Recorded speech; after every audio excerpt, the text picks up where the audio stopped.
All right. With us today is Jessica Stuart, aka Jessa, an award-winning vocalist, instrumentalist, and songwriter who began her musical career as the Jessica Stuart Few, touring all over the world in places such as North America, Asia, Europe, and Australia. This past year, she's released her fourth album, Simple Songs, under the name Jessa. Fans may also recognize her from the CBC short documentary, Finding Fukue, which followed Jessa's journey to Japan as she looked for her long-lost childhood best friend. Welcome, Jessa.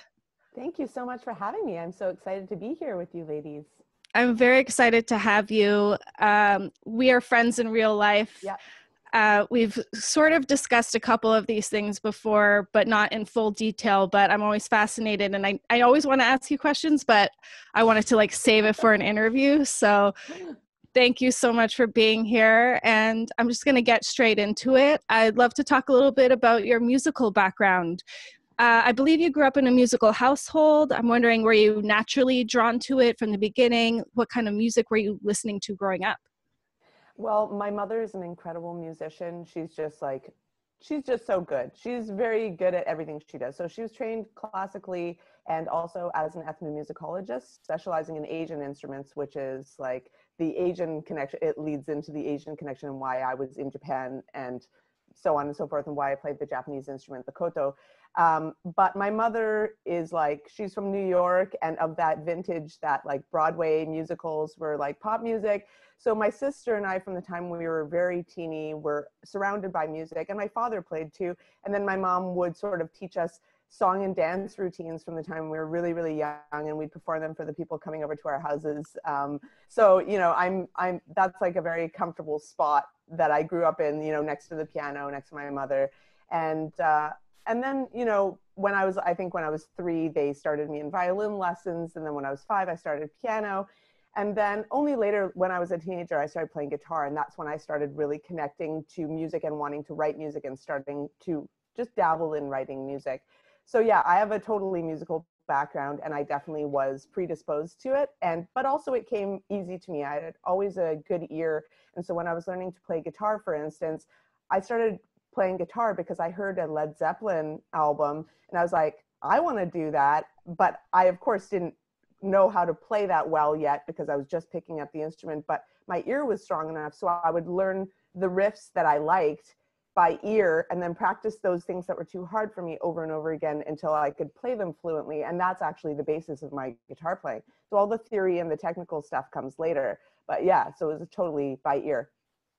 Wow, that's amazing. I don't think people realize how incredible that is to just be able to hear something and pick it out for, especially Zeppelin. Are you kidding me? That's what you started with? Well, I've always been a little bit stubborn, I suppose, and maybe I'm growing out of that a little bit as I get older and have more life experience. But I think my stubbornness has made me feel like I can do things even if others tell me that I shouldn't be able to. I even just the idea of I heard Heart for the first time, and I was like, that was a couple of years before I heard Zeppelin, because there was some record around, and I realized, I was like, oh, so wait, women are allowed to play rock music? Okay, here, I got it now. I can do this now, right? And so even though it was very rare, I was like, I'm allowed to do this now. And so then I wanted to pursue it, and so I pursued it through Jimmy Page, I guess. Damn, that's so good. I love that. Mm-hmm. That's awesome. I can read sheet music and I've got a little bit of technical stuff. And then my brother, on the other hand, can just smoke me on the piano because he can hear something once, get down there, and he just knows how to put things together. And, so it's so cool that you're able to do both of those things. It must be working two different sides of your brain, I imagine. I guess so. And they kind of I think they've formed a little bond in there now. There's a place where they work together, and that's how I have a job as a professional musician. It's been 12 years I've been doing music professionally now with no other income. So it's good. Wonderful. Yeah. Well, you mentioned briefly your childhood. So we just want to have you elaborate a little bit more. You're originally from Vancouver, but when you were 9, you spent a highly influential year in Japan. Can you talk about that experience and how it shaped you both musically and personally? Yeah, definitely. It was highly influential. I think, more memories from childhood from that one year than I do from most of the rest of my childhood, because, when you're a kid, you think that the experience around you is the experience of other kids your age, and everyone has that experience. You just think it's a common experience because you have no other gauge for it. But when I got to small town Japan, 6,000 person farm town called Saku City, they had just gotten a sewage system the year before we moved there. They just introduced bread to the supermarket when we were there, because like rice is like the Japanese thing, and they consider it's like rice or bread.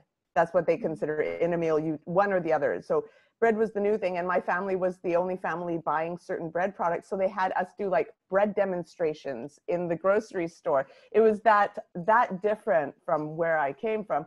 And then, of course, I was like, we were the only white family, or not, sorry, backtrack. We were the only non-Japanese family to ever live in that town. As a family, there had been a random English teacher here and there. So you can imagine that there was culture shock for the Japanese kids there, seeing a non-Japanese person for the first time, and also vice versa. I mean, despite my parents' best efforts to get us to learn Japanese in advance, my sister and I were kind of being brats and felt like it wasn't our choice to move to Japan. You're making us leave Vancouver, our school, our comfortable house, the place we know, for a place we don't know. We don't want to do any extra time doing anything in preparation for that. So we got there and we got dumped into Japanese elementary school and didn't even speak the language. And then we're surrounded by kids our age, and like they're like touching my blonde hair at that time, and like they're looking at me and they're pointing at their noses and saying all these different names. And I found out very soon after that Japanese people don't point to their chest when they're talking about themselves. So I thought they were trying to teach me the word for nose, but then there was like 30 different words for nose. And I'm like, this is going to be hard to learn this language. But in fact, they were just introducing themselves by name. And that's what it was. And it was a crazy culture shock. And actually my first communication with everyone was that my parents had given me this mini little Japanese English dictionary. And I was like, this isn't working. Everyone's talking to me. I can't talk back to them. I don't understand what's going on. And so I looked up the word for drawing, which is the word e. It's the shortest word. And so I like pointed to it and to them, and then they started drawing for me and I started drawing for them. And that was like our first real communication.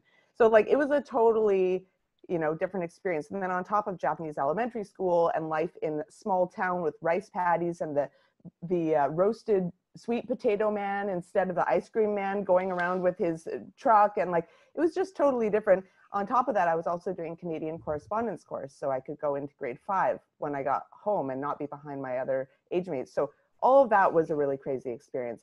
And then, the bigger part of that is that I learned some major life lessons too, because, I became really good friends with Fukue, who's the girl that I go to look for or the woman, I should say, that I go to look for in the documentary that you were mentioning.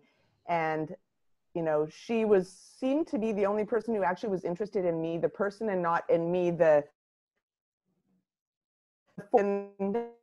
want to align myself, because I'm this popular girl, which I was a total loner, like hardly any friends at all at my school in Vancouver. And me, the same person, went from being, very solitary with not that many friends to going to Japan and being like the most popular kid that everyone wanted to be friends with. And I think that was the beginning of some serious life lesson learning for me about how I don't know how to say this exactly, but how perception plays such a part in our feeling of worth. All of a sudden I was like this commodity, but before I was like, who cares? But I'm the same person, and nothing changed of me between then and that, and when I experienced that other thing. So I realized that people aren't always fair in their judgments. And then in becoming close with my friend Fukue and finding out towards the end of the year that I lived there that she was really, really poor. And that's why I'd seen people around the corner being mean to her when they didn't think I was around, and kind of bullying her and saying bad things about her. And it was because she was poor, but she was the coolest girl there. And so this taught me a lot of lessons about people and their judgments and perception and openness and compassion, and how, there's a lot. I guess that was kind of like, I like grew up a little bit in that year because I learned all of these things, and I've really kept that with me. I've always been, you know, in high school, I was an advocate for gay rights and for other things like that. And then now, like, I just feel like I align myself with the underdog a lot. And I can see, you know, I feel like I have compassion because of that year experience. And then I also started playing koto when I was in Japan. So musically that came around to my career, my current career. But yeah, that's basically it. Can you It's explain? so crazy. Sorry. It's just so crazy. Like in 1 year, so much can happen, you know? Wow. Yeah, and for a child, 1 year as a child is a lot.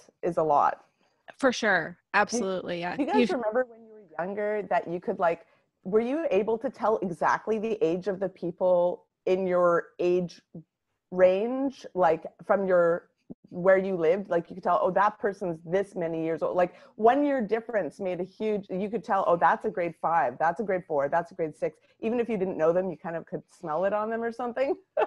Time is a different thing when you're young. It's long, and like you said, yeah, it's so much more distinctive somehow. Yeah. Shanti, you had a question? Yeah, you mentioned koto. Can you explain that instrument?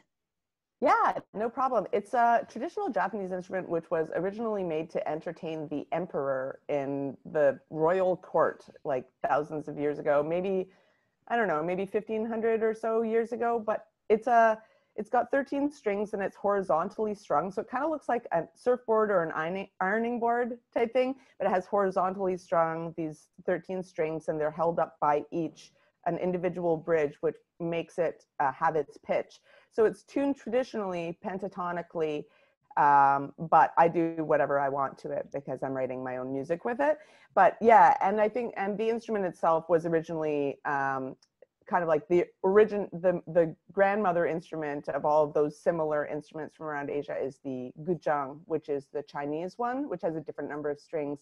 It's played slightly differently, but it's like, there's like a Vietnamese instrument called the dan tran, and there's a Korean one called the gayagum, and these are all similar. And then the Japanese one is the koto. So that's the family of instruments it belongs in. Was there something specific about it that drew you to it? The sound, maybe? Yeah, it was just the sound, because my mother played already, and she also played shamisen, which is like a square body, 3-string, more like a banjo-y sounding instrument. And so why I chose like the biggest, most impractical instrument for touring for my future, I don't know, but that's what happened. I just thought it sounded really pretty, kind of like dreamy, and I just really attached to it. And so when we were in Japan, I would go with my mother to her koto teacher in another small town. We'd take a train to a small town where her like koto teacher was, and we'd do these lessons together with her teacher, and some recitals and this and that. But that's where I got started. And then when I came back to Vancouver, then my mother and I continued to play. And my mother actually has a teaching license called a menkyo, which means she's been playing for a very long time and has passed these scrupulous tests to achieve that status. And so I did some of that with her, but then I kind of put it down for a long time and only revisited koto when I moved to Toronto to do music for my profession. Well, let's talk a bit about that. You produced 3 albums, Kid Dream, 2 Sides to Every Story, and The Passage as the Jessica Stuart Few. Yes. And your latest one now, Simple Songs, is under the name Jessa. Can you talk a little bit about your progression of your work and what separates Jessa from the Jessica Stuart Few? Yeah. Well, when I came here, I was learning what my voice was as a songwriter, because my previous experience, I'd played in a bunch of bands on the West Coast and wherever I was around the world, but they were all kind of like, you jam together and come up with ideas together. And then maybe one person throws lyrics down, which occasionally might be me, but it wasn't primarily me. So I was never responsible for creating entire songs, in the entire accompaniment, melody, and lyric. And so when I came to Toronto and I didn't have a huge amount of connections around here at first, I knew I had to be responsible for that. So I was sort of like flexing my muscle and like learning how to produce songs without that environment that had made it so easy previously. So I would say that Kid Dream was like I needed to put out Kid Dream to be able to learn what to do for the future and become a better recording artist, because I was a good musician already. And so I think that was kind of like that was like the stumble through album. And then by the time I put that out, I realized some things. You know, I was writing music in basically whatever genre I wanted. I just wanted to be as creative as I wanted. And so this put it kind of between genres, kind of slightly jazzy, slightly popish, slightly proggy, you know, so it was kind of really in between. And when I put out my second album, Two Sides to Every Story, in 2013, I had got my shit together. Am I allowed to swear? Oh, yeah. Oh, great. Fantastic. This is going to change the rest of this podcast, right? So I had gotten my shit together, and I learned how to tap into, because, you know, I have a lot of opinions. I'm not someone who doesn't, you know, have thoughts about what's going on. I have a lot of thoughts and a lot of opinions, and I learned kind of how to tap into the moments of, you know, those most intense feelings and translate that into lyric, and that seems to work. And same with musically. So I kind of like figured out what I was going to do and then put out 2 really great albums. But the problem is the cross-genre-ness of it kept being a stumbling block for me. And every achievement that I had, I can tell you, I almost had no champions at all during my whole career. So I have sculpted every opportunity for myself with very little outside help. And, you know, people, so I haven't had a good manager. I haven't had a good booking agent. I haven't had a good record label. I've sort of done it all myself and been able to tour around the world doing that, put out a bunch of records, and have, you know, earn a good reputation for having a high quality of work and being an interesting musician and not doing some cookie cutter thing. But it just kept preventing me from doing all these other things. And so after the third album, which I thought was my best, came out, I got depressed because it was like as if it never happened. We got almost no reviews. It's like my best piece of art, my best piece of work, no reviews. It's as if it never happened. And maybe it was bad timing or maybe it was something else, but it was just like no ripples at all. And I was like, I have been working so hard to get here, and I can't put in this amount of work for this amount of return. So I just was like, needed a break. So I took a year off and just did side person work basically, and would play, you know, my original music when people would book me and throw money at me.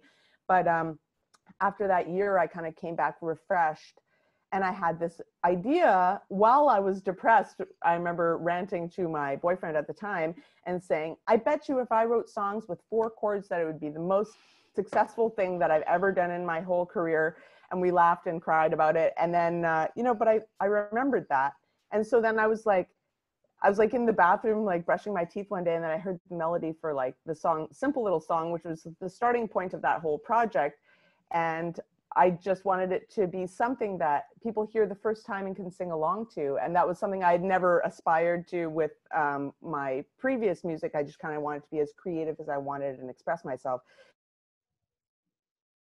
But to try to make it more of a, make it more easy to connect to for the general public, I suppose. So I started writing an album with that in mind. And then I hired a producer who I'd worked with actually as her guitar player years before, but I knew she was doing amazing things. And we had a really great working vibe together. And then we made this album, and it was made for commercial intent, but the trick was to make it still sound like me, yet still be suitable for radio or commercial use. And so I wanted to change the name of the project because of that, because this is now an indie pop thing that fits in the box.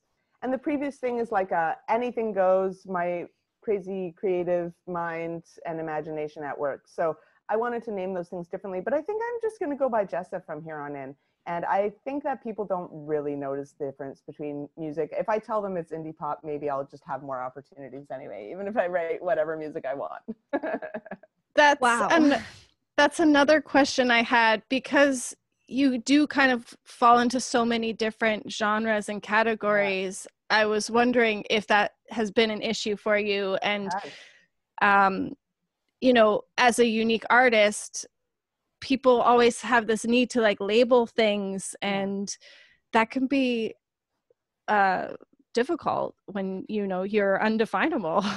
It is difficult. And, you know, I've heard all sorts of things from, like, you know, people coming, I've played at all these different music conferences, showcasing in order to have buyers hear my music, people from music festivals, artistic directors and things like that. And, you know, doing this for several years, and then having good relationships with these artistic directors and applying for their festivals every year, and every year getting rejected, and not understanding, because they keep coming back to my showcases, that means they're liking it. So then I would call them out on it, not call them out in a bad way, but say, hey, listen, I'm under the impression that you respect what I'm doing musically and that you really like my group and you keep coming to my showcase. So what exactly is it that's preventing me from, you know, booking your festival? And one festival director, a director of 2 major folk festivals in Canada, he said, we're not in the business of breaking acts. That's what he said to me, which was, I was like, weird, because I thought that was kind of your job. Yeah. But Canada, well, we only want you unless like other people want you first, or we only want you unless we got to be told by someone else. Yes, exactly. So that's the Canadian problem. Like, from my experience with being elsewhere and being raised by New York parents, this is one of the Canadian problems, is that people want someone else to sign off on it first. They don't want to stick their neck out and say, I have an assertive opinion about something, lest the popular opinion contradicts what they have said. And this is a problem for doing cross-genre music or out-of-the-box stuff at all, art at all in Canada. So that's, you know, one of the problems there. And same with radio. You know, I had some, I can't remember if I have told you, Lynx, but I remember there's like a story in particular where someone who is a major gatekeeper basically said that they don't even know what to do with me because I have this gimmick instrument. And then they compared it to when the whatever most recent Olympics in some Asian country were, and how in Toronto at their place of business, they had a player of a different Asian instrument, and how it was pretty, but really, what's the point?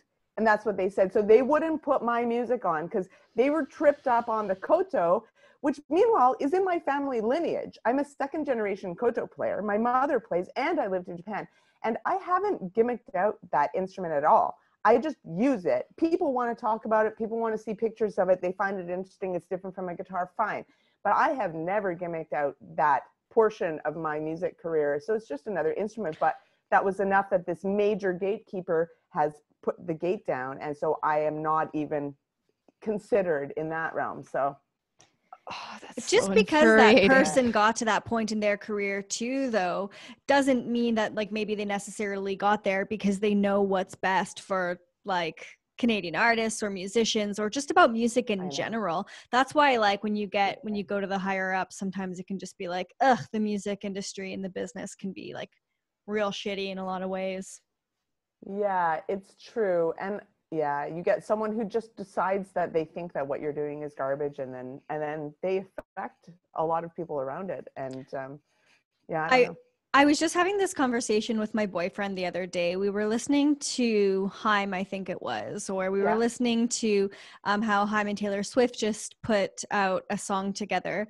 Okay. And he was like, you know, I love Haim. I do. And I was like, I do too. And he's like, but I just want to hear them go weird. And I was like, oh, so like, do you want Haim to do a Kid A? Like, you want Haim to do Idiotech? And he's basically like, yeah, you know? And so, yes, they're like easy to listen to. It's like good, like songwriting and stuff, but generally it seems like a lot of the times that musicians get like maybe comfortable with this like one thing that's pretty palatable in the music industry, and then they go weird and people either love it or they hate it, or they hate it at first and then it gets really popular.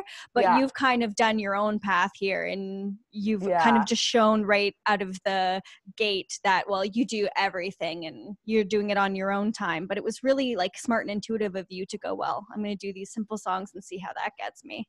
Yeah, exactly. It's interesting. It also taught me something, to be honest, about songwriting, because I've never put like, unless someone is paying me to write with them, which has happened a bunch of times, I don't kind of put a box. I've never put a box on my own kind of, songwriting craft. I've never tried to or aspired to that, but I actually see how it's a really cool thing to do, because sometimes when you have limitations, you reach into the corners of that box, like you get into every nook and cranny of it, instead of having the whole world of possibilities. So yeah, it's been an interesting thing, and I think it's affected my songwriting and sensibility, and I still have my weird about me, but I seem to be able to kind of put it in a way that it's palatable to the majority of people right now. So that's good.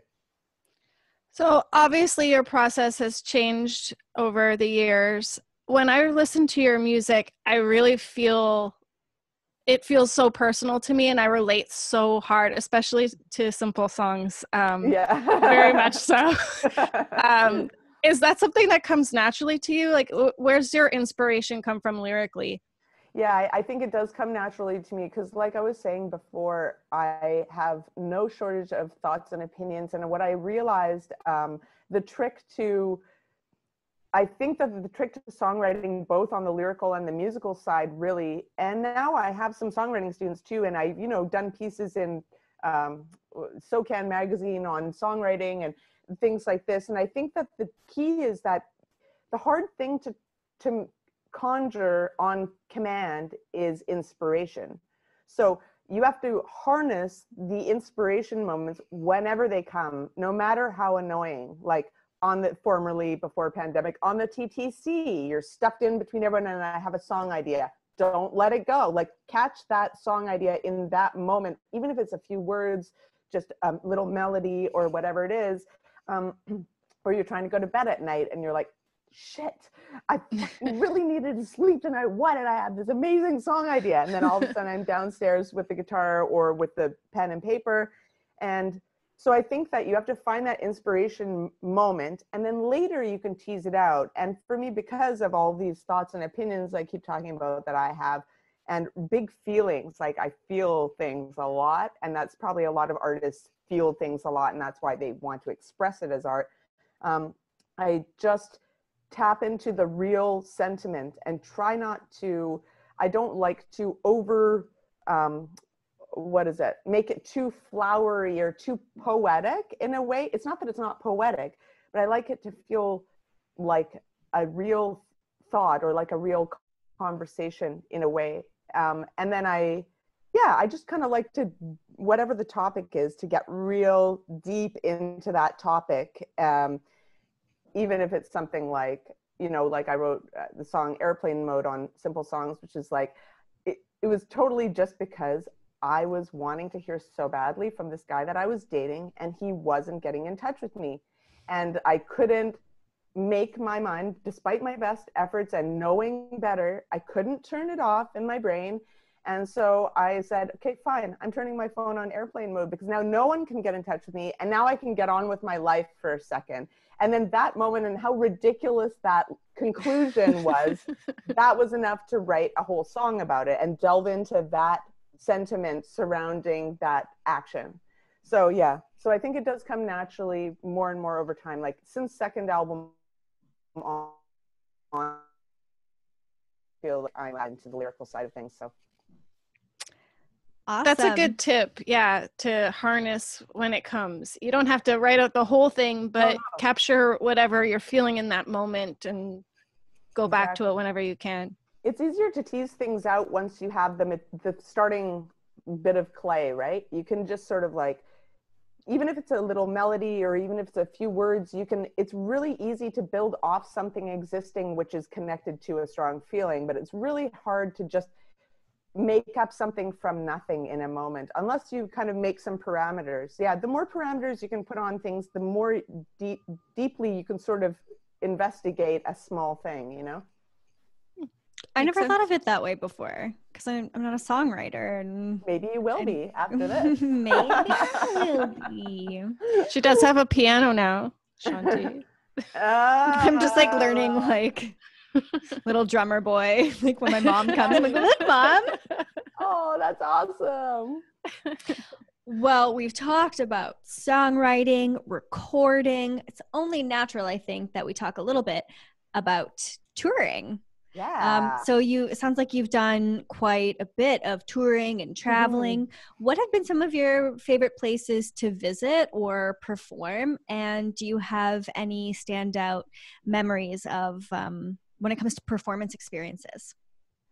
Oh my, there's a lot. It's been really amazing. Definitely, like, touring was one of the reasons I wanted to do this job, because I do love traveling, and my parents instilled like a love of travel since my sister and I were younger. And so we're all kind of like obsessed with travel.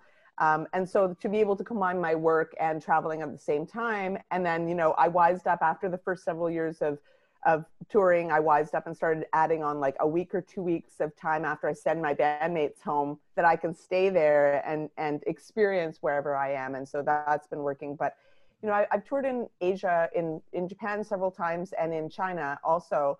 And those, I mean, one incredibly wonderful thing about playing in both of those countries is that, you know how in Toronto, when you go to a show, which is like half capacity, like, where do the people stand in the room? They go around the perimeter, right? They're not as far away from the stage as possible. So in Asia, it's the opposite. Everyone floods the stage. They're up at the front. You feel so connected. They're so into it. They clap along, sing along. They'll do whatever you say, even with the language barrier. They're right on it. And some cool experiences there were when we were in China. Like, we often do workshops and things with either students or music students, or from as young as elementary to up to university. And so we do that as sort of like a supplementary thing, a daytime paid activity that we can do, is run these workshops. And I've designed some workshops about the koto and about rhythm and groove, and about songwriting and things like this. And then I use my songs to demonstrate those things to these students and get them participating. So one of the things, and then about harmony and melody. So in my harmony and melody workshop that I did, we teach the whole room to become our backing vocalist, essentially, for one song. And so then we tell them that if they are at the show, that they can come up on stage and sing backing vocals for us. So that was a thrill to do that in China. There wasn't like, not the whole group didn't come up. There was like 4 gals that came up and sang with us at one show, and then another, you know, under 10 at some other show. But it was really an amazing thing to be able to include some other people in our performance on stage. So that's one of the highlight kind of things. And I guess another Asian highlight would be when we played the Yokohama Jazz Promenade, which is a big jazz festival in Yokohama, which is close to Tokyo. And we played at this incredible concert hall, like amazing, with a huge organ, pipe organ behind us as part of the set. It's like a whole orchestra could fit on the stage, but it's just the 3 of us. And we played, and I remember when we finished our very first song, and the audiences are silent until you want them to be loud there, right? They're totally listening to hanging off every note. And we finished the first song, and the audience applause was so uproarious that I was like forced backwards a couple steps on stage because it was so much. And that was a really cool feeling as well. So I like that. And then, that's so cool. Yeah, you felt really the power of the audience. Yeah. And then, and I've toured Australia a bunch of times, and we've had some cool things happen. Like, it's always when something unexpected happens that, you know, it really stands out. Like the whole power to the tent. We were playing at this awesome festival. I think it was a festival in Western Australia called Fairbridge Festival. And we played a bunch of shows at different tents, and this was like the main tent. We were in our last song. We were like almost in the chorus, and then the whole power to the whole tent dies, but it's a daytime show, so the lights are on, but my drummer keeps playing, and then I'm like yelling, so like no longer will my guitar make sound, and no longer will the bass player, like the bass player can do his upright thing, but then we're just clapping along, I'm singing, I'm like yelling at the audience, and they start clapping along, and then like we finish the song early, but in some victorious way, and they're like, "You guys are superstars!" You kept playing through. Like, it was amazing. And then when I sold all my merch, and it was wonderful. Perfect. I love like taking what could be like a terrifying or like worst case scenario moment and then turning it into like a magical one. I know, me too. That's so cool. Speaking of cool experiences, I just wanted to touch back again on Finding Fukue. Mm-hmm. So this is a CBC short documentary, and it's got 8 million views, over 8 million views now on YouTube. It's like their most watched documentary. I watched it, Shanti watched it, I shed a tear. It was adorable and amazing. I was just curious, like, how did that come about, and what's that experience been like, and the reception to it? Like 8 million people. Also, you composed the music to it. So I wanted to know about that, and if that's something that, you know, you are going to do more of in the future or would like to.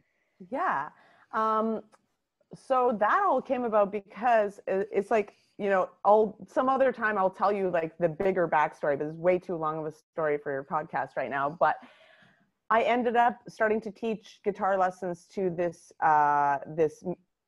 you know, young adult student who I had been recommended to him by someone we mutually knew.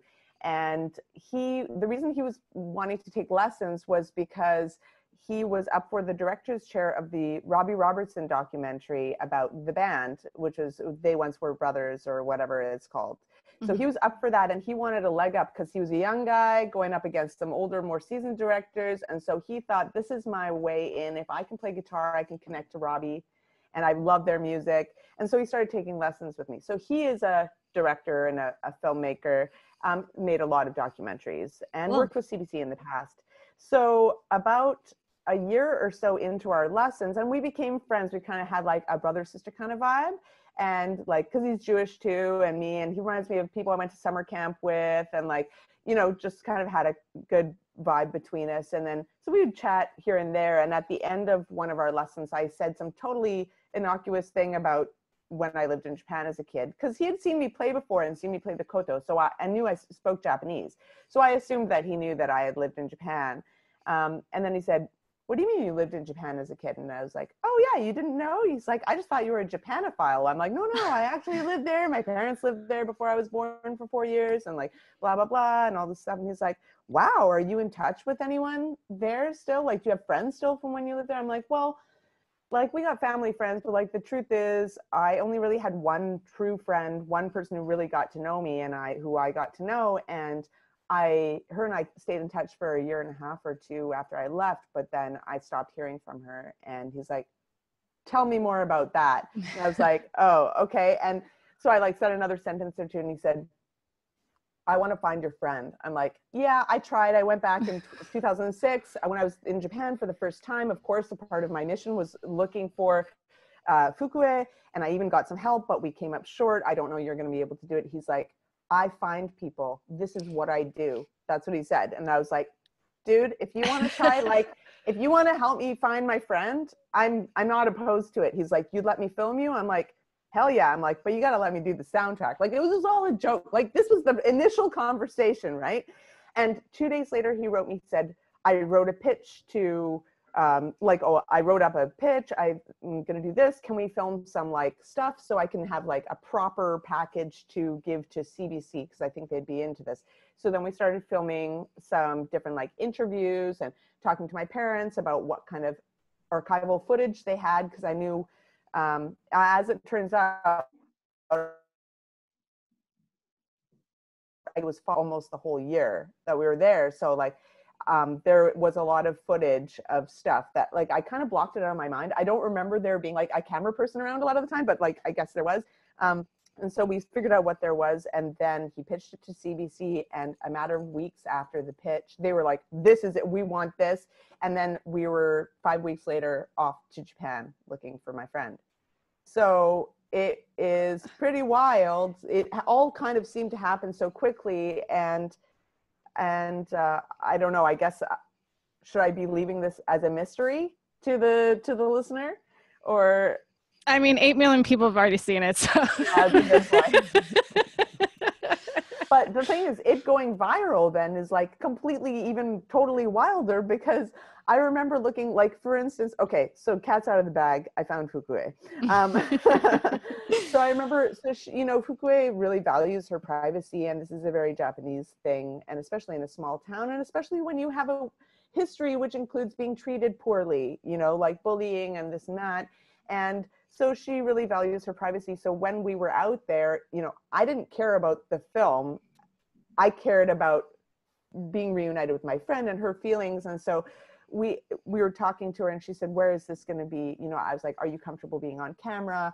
And, you know, after the initial stuff and doing extra interviews, and she said, you know, I'm okay as long as it's for Canada, and is this going to be, you know, shown in Japan? I'm like, oh no, absolutely not. And I'm like, and also in Canada, just so you know, like, these documentaries, the most viewed documentary ever by this organization is 60,000 views. So don't worry, no one's going to see it. That's what I told her.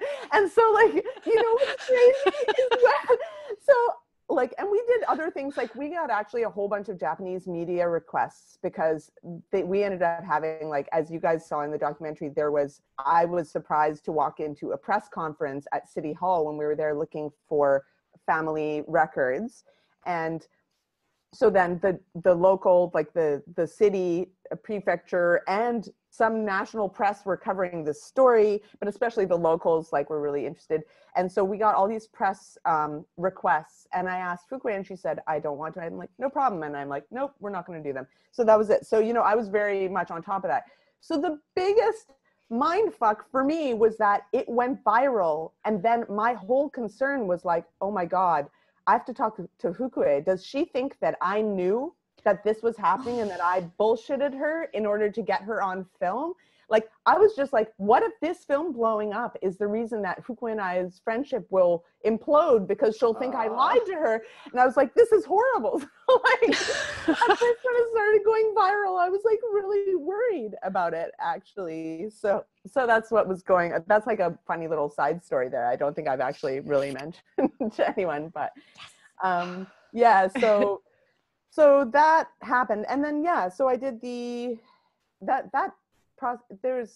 that was a very crazy experience. And how did Fukue feel about it going viral? Did she end up being like, well, okay, it just happened? Or maybe when she actually saw the doc herself, she saw maybe how beautiful it was and why it would be so popular?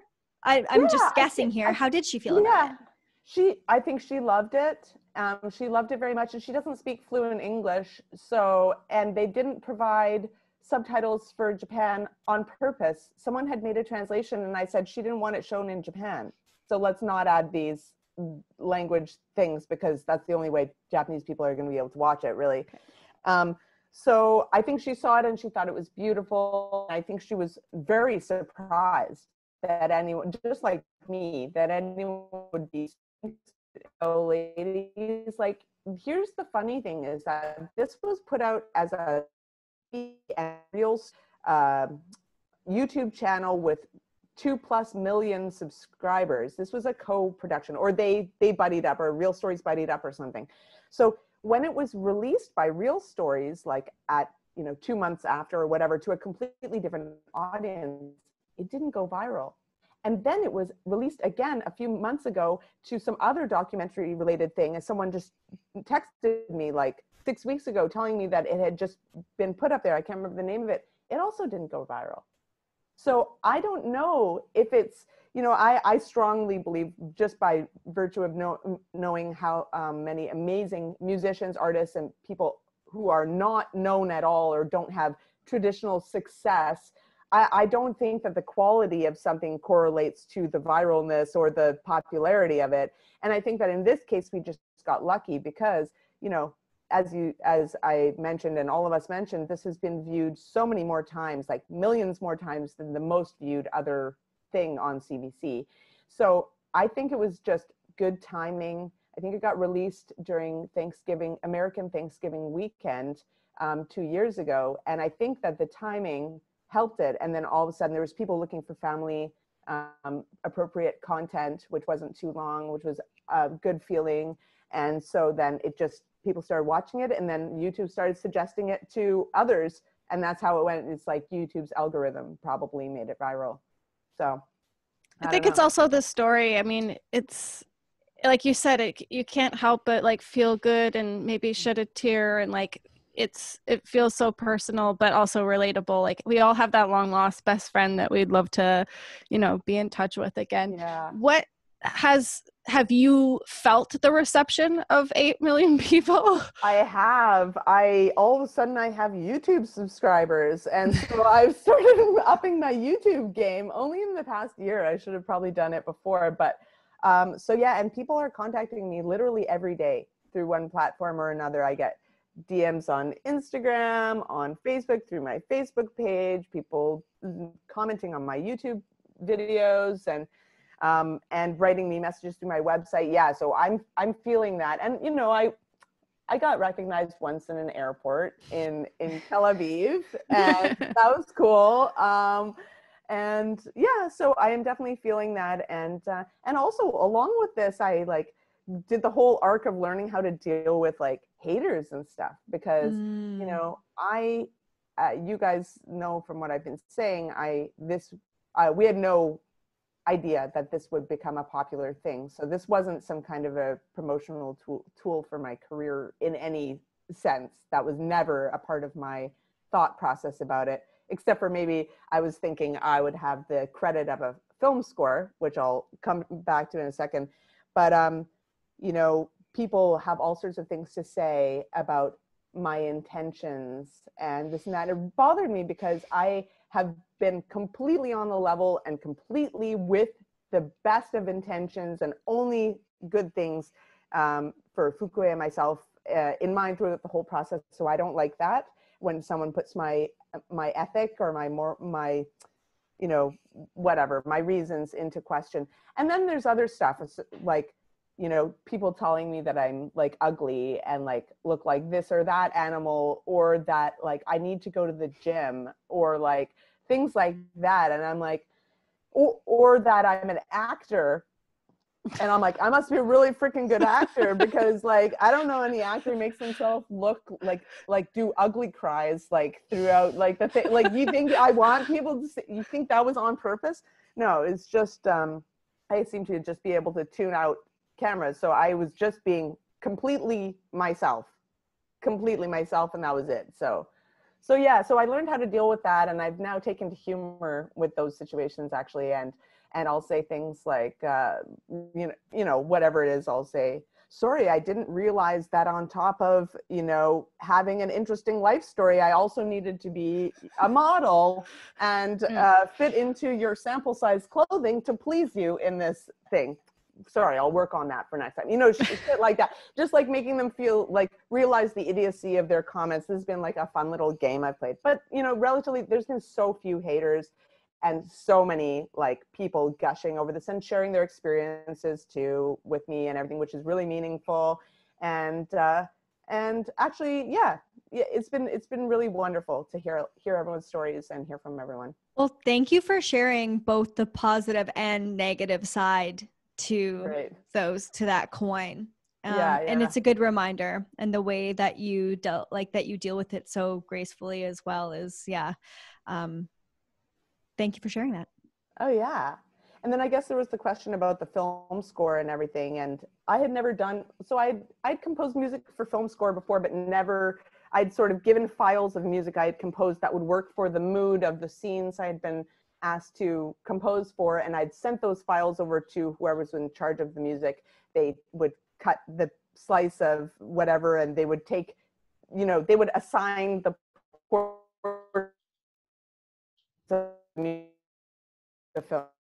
for other films before.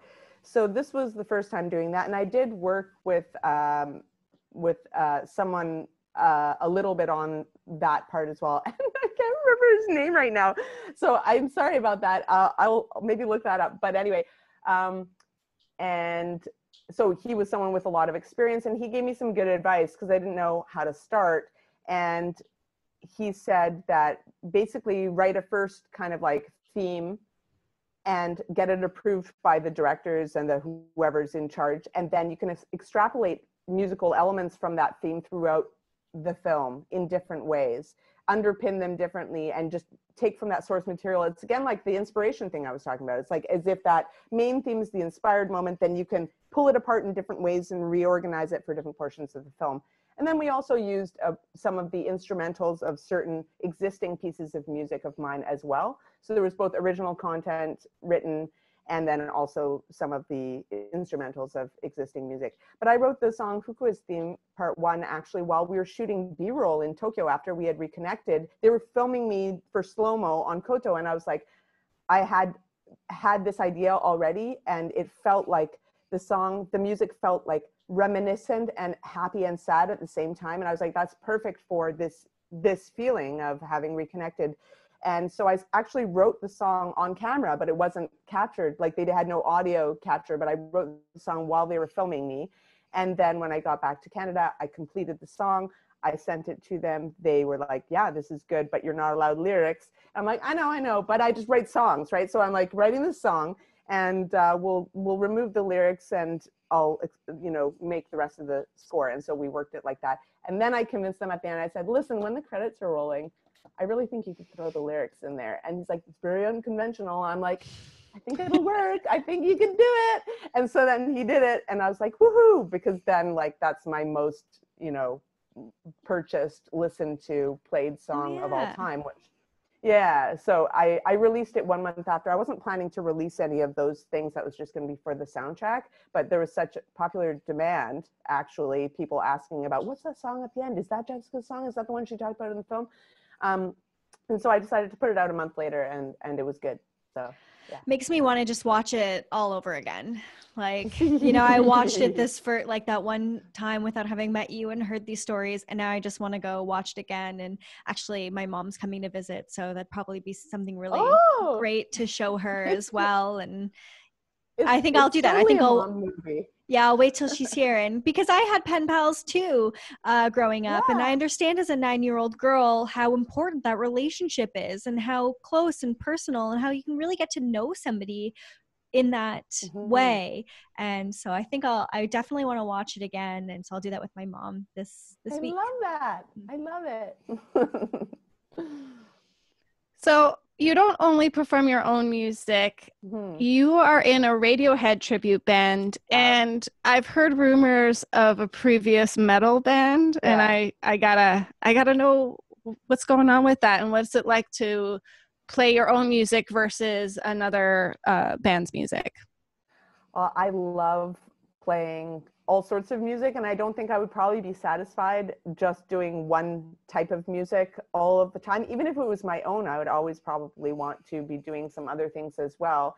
And so I've always aspired to have a career which was made up of both an original music career where I am the singer and songwriter, and then also side person career where I am most of the time a guitarist, occasionally a koto player for someone, or a backing vocalist or something. But so and my roots are in rock and roll with guitar. So I'm very happy in a rock and roll place. And so, yeah, I play in Idiotech, which is the world's premier Radiohead tribute band.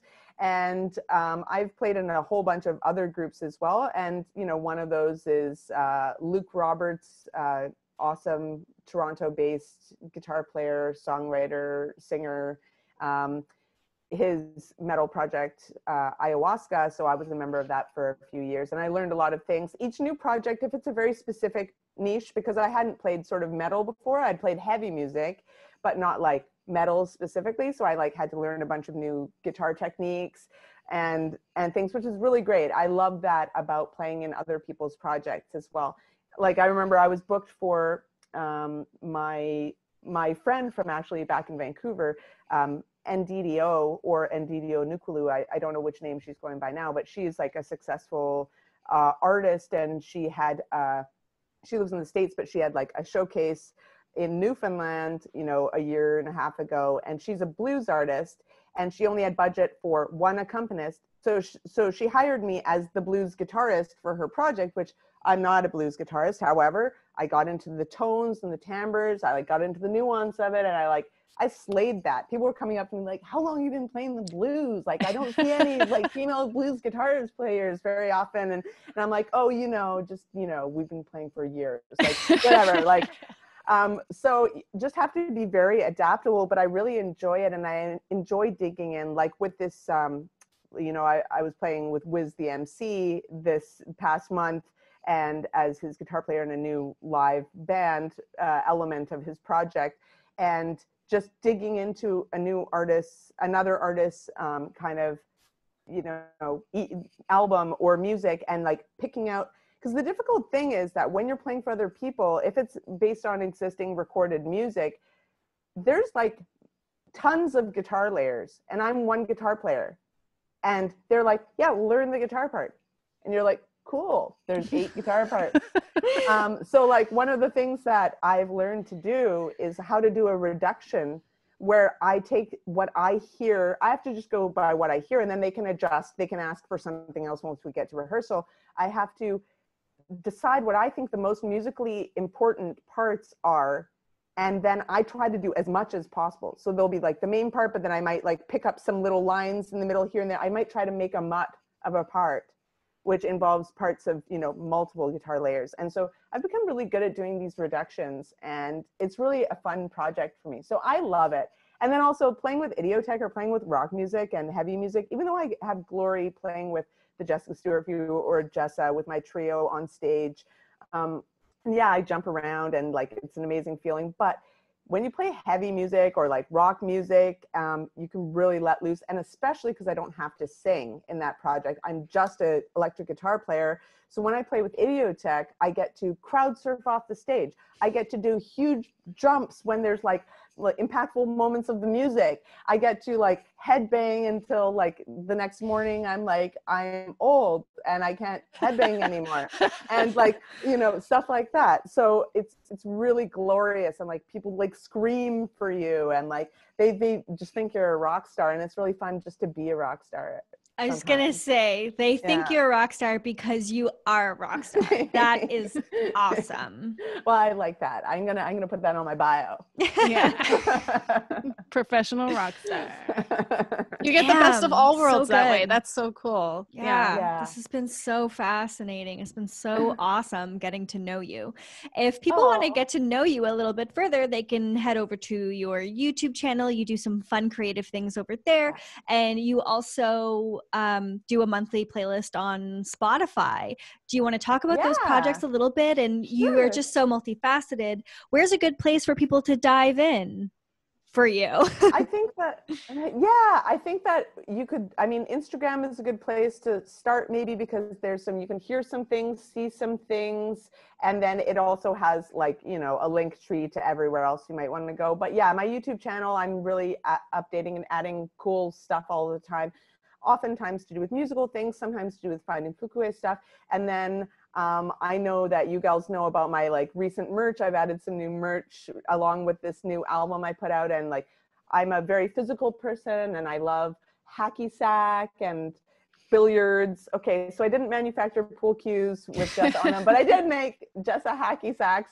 And during the pandemic, I've been just like hacking up a storm whenever I can. It's an amazing way to be outside and not be in COVID range with anyone, and get exercise and outdoor time. And so I thought, I want to combine these things, because especially for some reason in pop music, as a woman in pop music, people assume that you're a singer. You can't be the writer, or maybe you're a co-writer, but they assume you're not the instrumentalist, you're not the whatever, and that you have this role. You've just got to be this like nice little pop thing. But it's like, I'm like a rough and tumble girl. I can, kick a hacky sack, as good as the best of them, and like be physical and like run around and like grunt and do things. And like, that's just a part of like the pop girl thing too. We're not just one dimensional, all of us. So I really enjoying that. And so I made like a hacky sack tutorial on my YouTube channel and stuff like that. That's what I was mentioning. But it's silly, but it's cute. No, it's great. So there's a lot of places to You like I it? love it because that's like one thing that I really associate with you is the hacky sack, because I've seen you and you're amazing. And yeah, the fact that you put up tutorials like with your amazingly adorable hacky sack that you're selling was like perfect. I even feel like I hear that influence in your music because of like the way that it flows and the movement and everything. And it made perfect sense. Like that's the perfect merch for you, I think. Like that was brilliant. Very Thank brilliant. you. I was also telling Shanti about your pool skills. Oh yeah. I'm a pool player. Yeah, I'm a pool player. Although I haven't played for so long because it's the pandemic. But yeah, but Lynx, you and I know each other through a place that I go play pool. So yeah. Exactly. Can't wait till we can go and play together. Yeah, that's so awesome that you both found each other. It's so inspiring to be having this conversation with both of you. Lynx and Jess, is there anything that we didn't mention already that we want to chat about before we wrap it up today? Oh, I forgot to mention about the playlist, the new Spotify playlist, which Spotify is an asshole, and there's a lot of problems there with musicians and songwriters getting even I don't know, I would say a living wage, but it's so far off from that. So I just want to start off with that. However, I also recognize that we have to there's not that many ways to get around it unless you have big money to promote in other arenas. So I have been always a really community oriented and tried to uplift my fellow musicians. And maybe it started out of like a selfish place in a way, in that I wish people would do that for me. However, it's translated because I feel so proud of the people that I've come in contact with through my music life around the world. And there's people, like, as I was saying before, success is definitely not proportionate to skill and ingenuity and creativity and deservedness. So I've been several years, I've been putting a focus on trying to kind of like correct in the way that I can the discrepancy between amazingness as an artist and player and whatever, and success. And so I started booking these 2 monthly music events a couple years ago in Toronto. And now obviously with the pandemic, and those were really gaining steam and they were beautiful events. But then pandemic happened, so those are off. And so it took some time, but I realized that in the absence of that, I can at least do playlists featuring the artists that I have encountered. So the whole theme of the playlist is just that people I've encountered through my musical travels. So a lot of them are from here, but there's plenty from Australia, Japan, States, this place, that place. And so it's called Jessa and Friends. And each month on the first Friday of the month, which correlates with Bandcamp Fridays, if they're still doing it in the new year, so that people might go and buy the music of the artists that they've just found that day through my playlist. I put out this list and each one has a different theme. So the first month's theme was Chill Indie Evening. And then the second month's theme was Living Room Dance Party. And now this month's theme is Indie for Inspiration. And so I'm going to keep going. I think one of the next ones is going to be Sexy Cuddles. Ooh. Or something like that. Because it's cold and we got to have soundtrack of our sexy cuddle time. Perfect. Yeah. I also just wanted to mention quickly that on your website, you offer private songwriting lessons. So if anyone out there, it's the new year, it's COVID, if you have a goal of like trying to write songs, this is a perfect opportunity to get a great lesson in it. Awesome. Thanks for mentioning that. Yeah, it's also, sometimes also for people's birthdays and things like that, they've been talking about, oh, I wish I could write songs, or I wish I could play guitar or whatever. And this is a cool idea for a gift too. I like the idea of giving a gift of experience to someone. So I might keep it up there for a bit. We'll see how long I keep it up there. And then where can people find that if they go, okay, I'm listening right now and I'm looking up on my phone right now? Where are we going? JessicaStuartMusic.com is the website /store. Perfect. We'll put that up and everything as well. Thank you so much for sitting down with us. I'm so glad we finally had the opportunity to do this. I am so honored. Honestly, I can't thank you two enough. And yeah, Lynx, it's so awesome to be involved with your work. And I respect Same. what you gals do so much. And yeah, I really appreciate you bringing me in. Well, this is great. And I can't wait till we're back in the park, hacky Yay! sacking and playing pool. And hopefully I'll see you soon. Yeah. Okay, girls.